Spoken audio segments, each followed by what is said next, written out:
The good news doesn't stop merely with Israel's strong military. It continues with Israel's strong economy. It's a tremendously strong economy. And I'll tell you, we made it stronger by moving Israel to free market principles, which unleashed the spark of genius embedded in our people into innovation, entrepreneurship. And there's a revolution taking place. This couldn't happen at the better time. Look at the 10 leading companies in 2006. 5 energy companies, one IT company, Microsoft. And a mere 10 years later, 2016, a blink of an eye in historical terms, it's completely reversed. 5 IT companies, 1 energy company left. The true wealth is in innovation. You know these companies, Apple, Google, Microsoft, Amazon, Facebook. Guess what? They all have research centers in Israel. All of them. Major research centers. And they're not alone. There are hundreds more. And there's a reason. Something is going on. It's a great change. It's, you want to hear jargon? It's one sentence. This is a terrible sentence, but I have no other way to say it. It's the confluence of big data, connectivity, and artificial intelligence. Okay? Did you get that? Yeah. You know what that does? It revolutionizes old industries and it creates entirely new industries. So here's an old industry that Israel was always great in, agriculture. We're always good in agriculture. But now we have precision agriculture. You know what that is?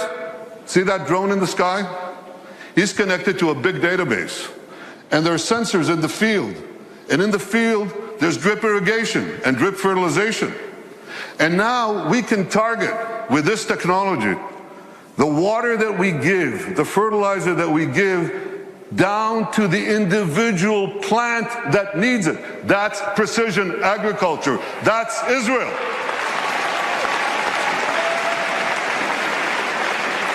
Unbelievable.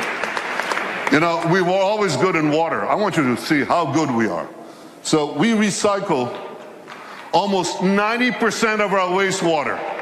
The next country with less than 20% is Spain. You can see how Israel, what it does for water, what it does for the environment. So when you take these two things, agriculture and water, and the other technologies that we apply in both, we can change the world. We are.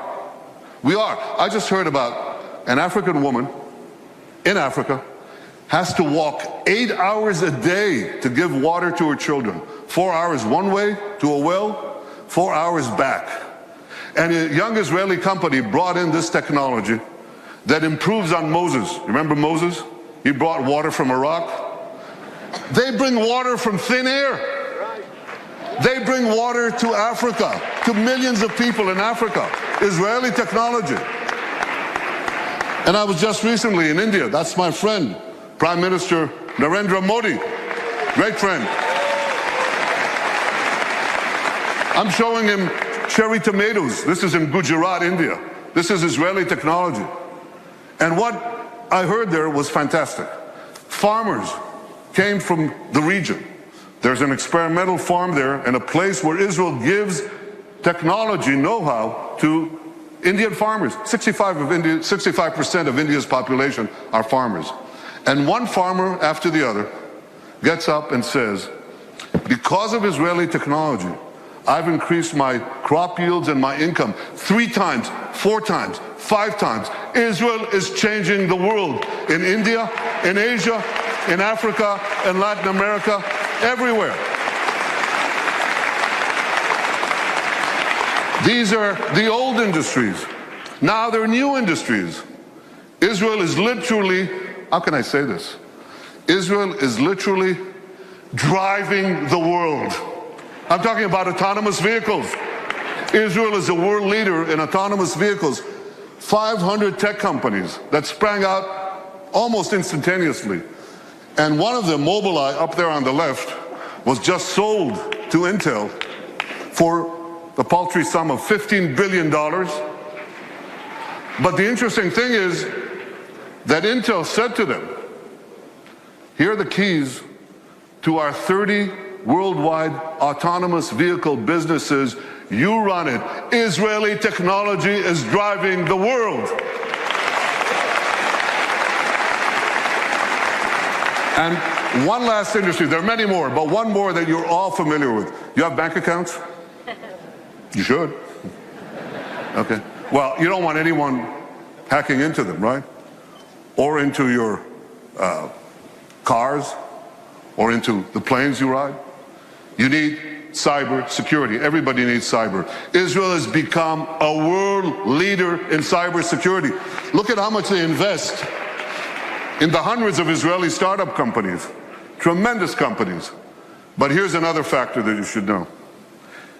Israel's population is how much? Who knows?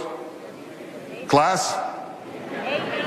8 million. It's closer to 9, but it's about between 8 and 9 million. That's correct.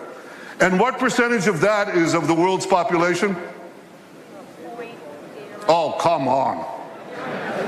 It's 1/10 of 1%. So what percentage do we get of the world global investment in cybersecurity, in private investment in cybersecurity? We're 1/10 of 1% of the world's population, and we get a whopping 20% of global private investment in cyber. We're punching 200 times above our weight. Not 2 times, not 10 times, not 100 times, 200 times above our weight. That's one heck of a punch. Very strong. Now here's how the dots connect.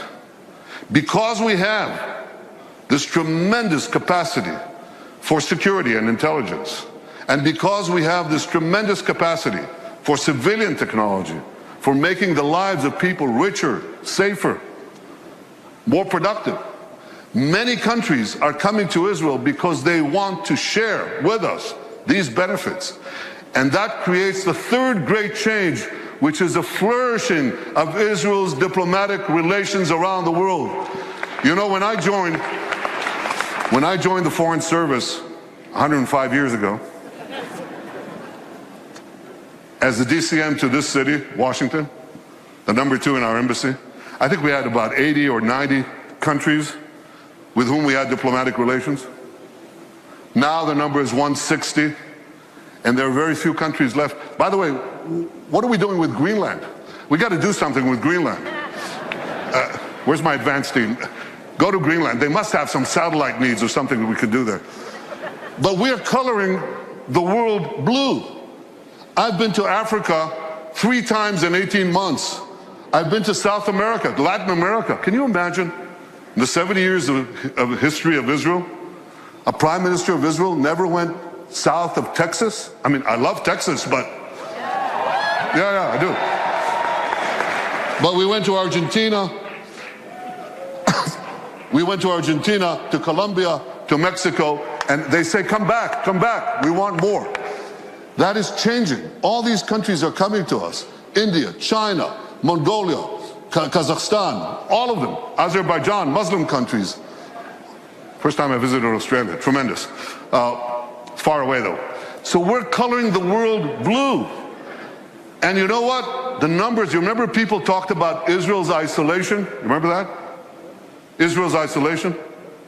Pretty soon, the countries that don't have relations with us, they're going to be isolated.